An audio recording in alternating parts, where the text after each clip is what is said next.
known.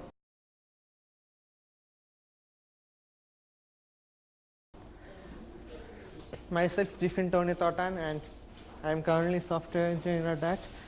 So I am part of NFS team in Red Hat Storage. But today I am talking about a different topic, SELinux Support or GlusterFS. So before moving to my talk, I would like to take this opportunity to thank following people for their work towards this project: Brian Foster, Neil DeVos, and Manikandan.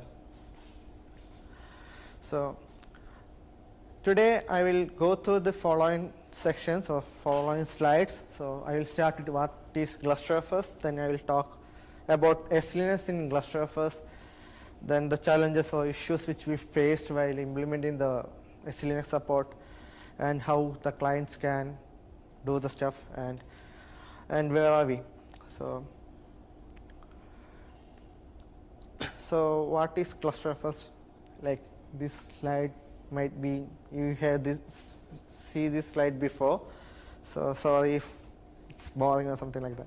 So basically, GlusterFS is an open source scale-out distributed file system which is POSIX compliant, and it's a software defined storage, and it works in the user space, and it aggregates different storage units into a single namespace. In Gluster terms, we call it as a volume.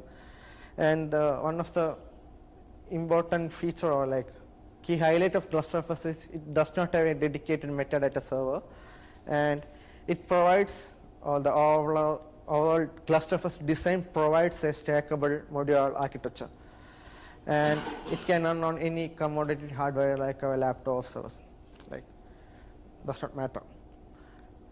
And so these are the following components in GlusterFS. So basically the disk should support extended attribute like EST for XFS.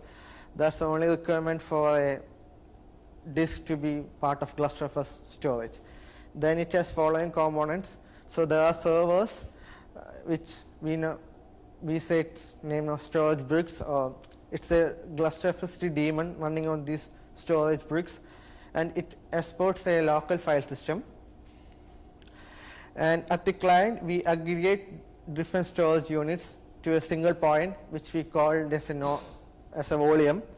And we have different stackable modules inside clients, which we call translators. And there's a management daemon in which we can manage volumes or add nodes to the cluster or add peers or increase the volume size and set different options for a volume, etc.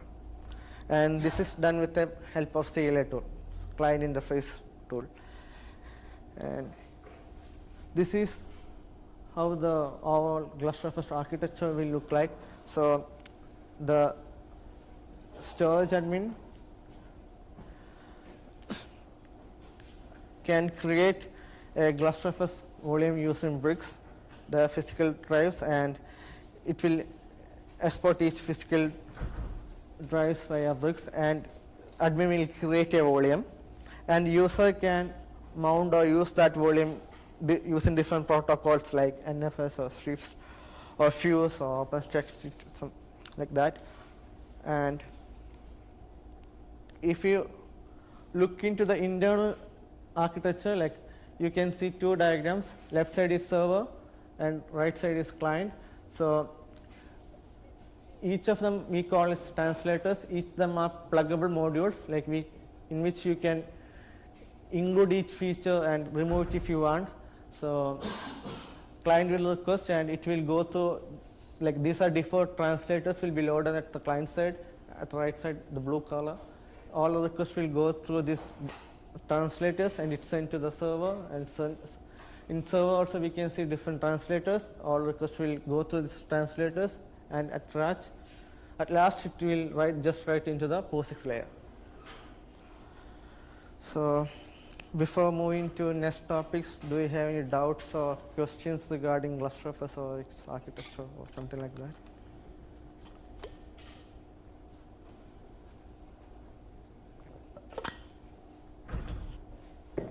Okay. cool.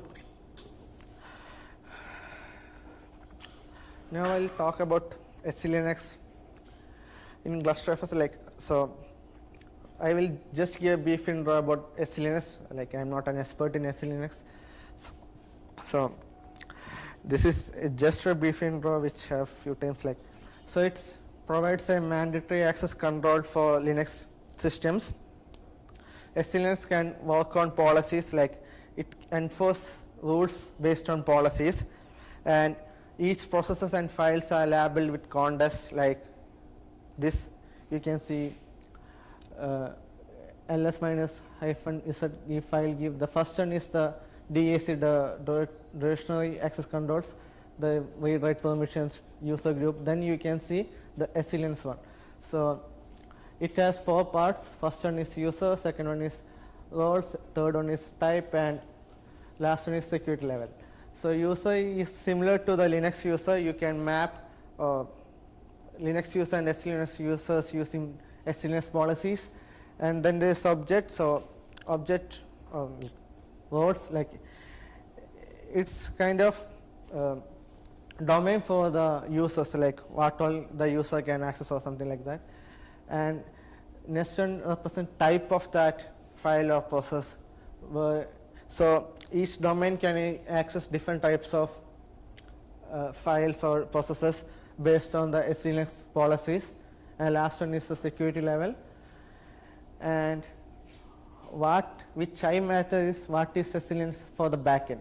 So SELinux is just an extended attribute named with security.SELinux, and it stores following thing with this attribute. So okay. And GlusterFS and SELinux. So GlusterFS is an application which works well with SELinux terms.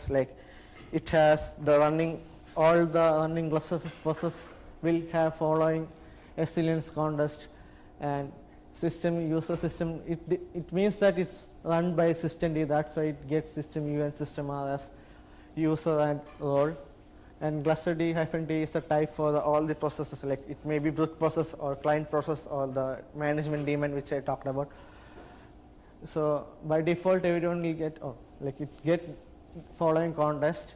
And below I have listed the files which the GlusterFS process can access.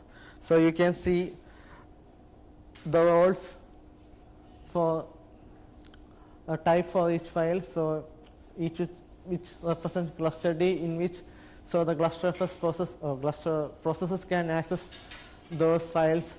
And one thing to be noted that bricks will be a path in a Linux system.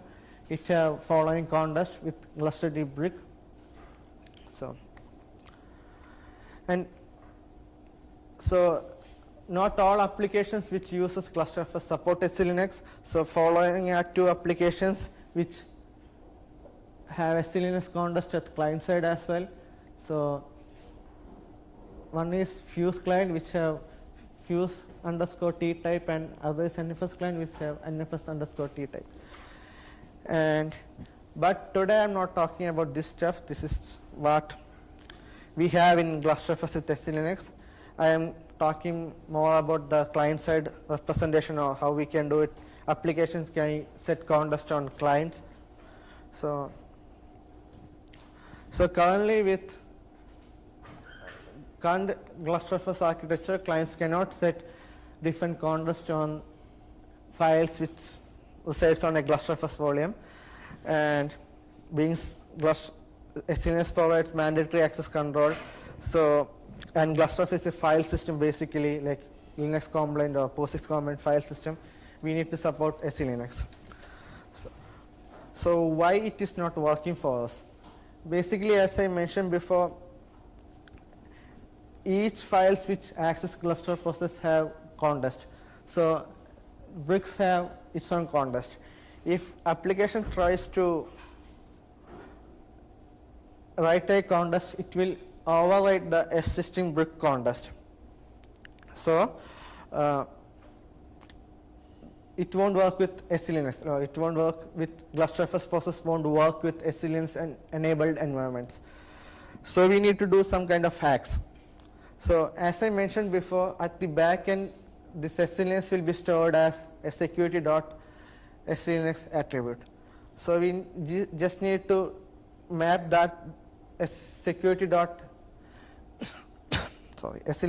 attribute to some other stuff. So this is done with help of an SELinux translator. So it does the following. So basically it stores the SELinux context from client as trusted.GlusterFS.SELinux, and it will do the mapping from client to server. Like if client set some context, it will set as trusted.GlusterFS.SELinux at the back end, and if client requests for the context, it read from this context and give back to the client. And we need to interact following calls like setattr or getattr, mkdir, and mknode. Like these calls are system calls. In Gluster terms or in network terms, we call it as FOPs. So we need to handle following FOPs. And this translator will be loaded at the server graph by default. And so by default, every entry in the volume will get following context, which is similar to brick, and application can change the context accordingly. And one of the things which we need to note, like the internal operations related to Gluster, like self-heal or rebalance, so that should not be denied by SELinux. Like we may need to migrate one file from one brick to another, or we need to heal a file. So those operations are important for Gluster. We need not deny those operations. So we need to bypass those operations. And at the server side, we don't do anything for the enforcement. It should be handled by the client side. Like depending on the clients on the Linux system, they will handle it accordingly. And this is a small picture which I try to draw. Like this will happen at the server side. So client can send requests like chcode or restore con manage to the server, so it will be and getattr or setattr call at the server, and protocol server is the first translator which receives the call. It will go till SELinux, and SELinux will convert the call into the value, change the value into trusted.GlusterFS.SELinux and give to POSIX, and POSIX will set that extended attribute on that file. And